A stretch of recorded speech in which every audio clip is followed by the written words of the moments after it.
Update. AITAH for saying I don't care about my sister's rejection-sensitive dysphoria and will be having my wedding the way I want it. We got married. We had the wedding we wanted.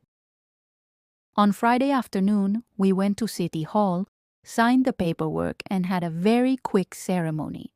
We invited my wife's dad, her sister and brother-in-law, her brother and his fiancée, and my best friend and his wife.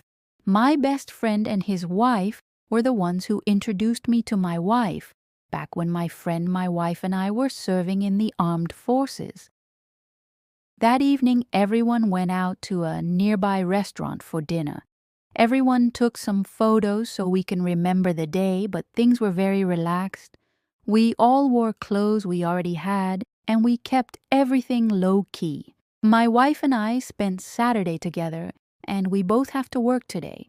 We decided not to invite my sister, brother-in-law, and parents because of how they were acting. The last straw was them trying to say my father-in-law was on their side and wanted us to have a big wedding. He never said that.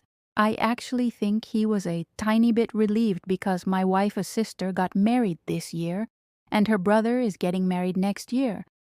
My father-in-law doesn't try to control the weddings of his kids.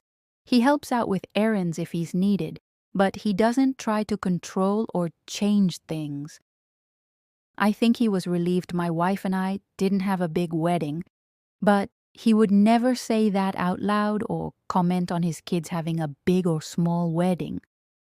My sister and everyone else are upset, but I honestly don't care.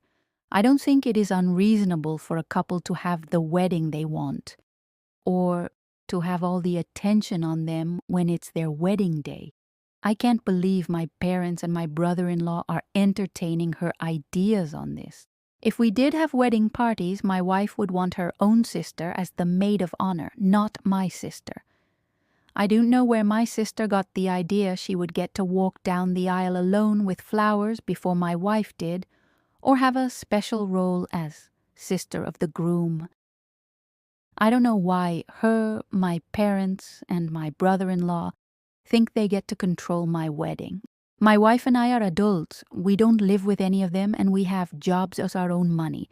I put my foot down that my wife and I had the wedding we wanted, and we will not be having any other wedding-related stuff. We are done. My wife and I are ecstatic about being married, and that's all I care about. I appreciated all the support in my last post. Edit. I have been told it is common in America, the UK, and other places for the wedding party to walk down the aisle. I hadn't heard of it because, as I explained in my post, that isn't done here. Also, even if it was, my sister wouldn't have been part of the wedding party. My wife would have chosen her own sister and her friends, and I would have chosen my friends. It would have looked very strange for my sister to walk down the aisle alone before my wife did.